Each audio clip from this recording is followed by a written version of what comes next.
For most of my life, I was living a lie. And actually, it was a lie that I told myself. Hey, I'm Casper. I'm your creativity mentor. And I'm inviting you to come along with me on an adventure where we explore creativity. I remember being 6 years old, watching one of my friends produce these photorealistic drawings, just like pencil drawings of dinosaurs.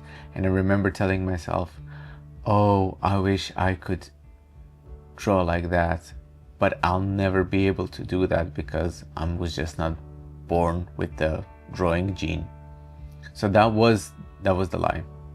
That was the lie that I told myself, because I thought that creativity is a gene. You're either creative or you're not.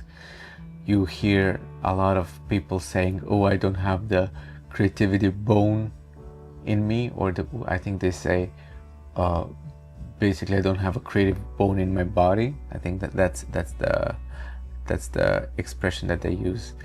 But I've actually realized that it's not true. It's just not true. And it was actually one of my biggest unlocks in my life, where I always wanted to be able to draw nicely, not super nice, but at least not be a bit better than the average person. Not that it's a competition, but I just wanted to be able to transfer my ideas better on paper or on a digital device. When I was, I think, already 30, I was like, okay, I'm just gonna learn. I've heard a couple of times people telling me that it's a teachable skill that you can learn, and then I just went for it. I went for a quite basic internet course. I did one course. I did not become a master in drawing, far from it.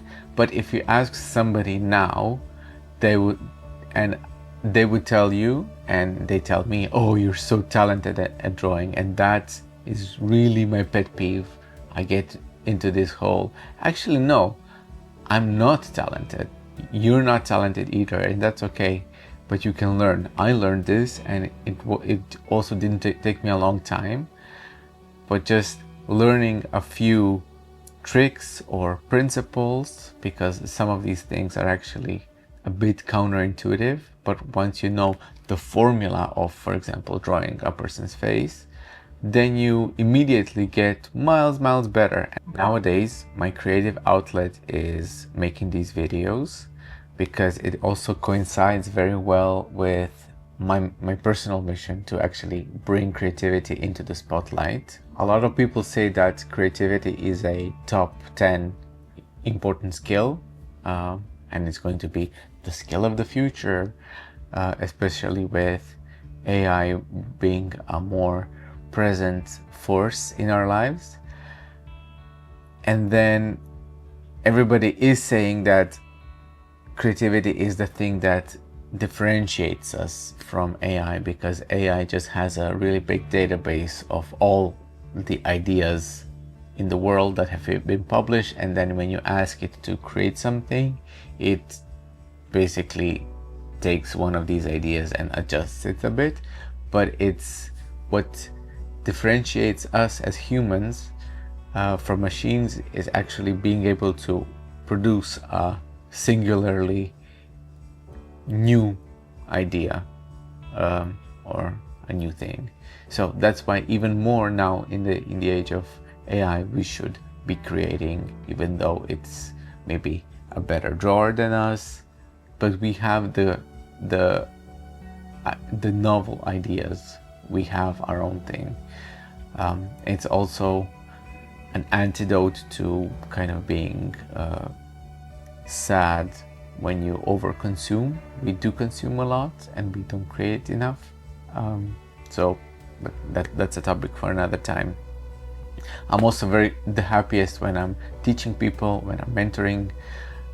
So I want to be this person. I want to help others like me to get back in touch with their creativity. Because if creativity is such an important skill to learn, where are all the resources? Why are people not talking about this? That's my question. I wish somebody made these videos for me so I could just sit back and get inspired, but I can't really find what I'm looking for. So I decided I'm going to make what I need, and hopefully you, if you're interested, you could come with me on this adventure. You're more than welcome.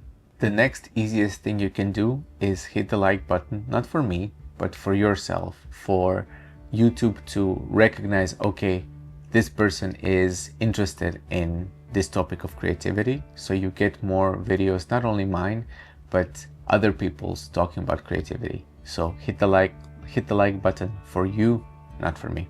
See you in the next one.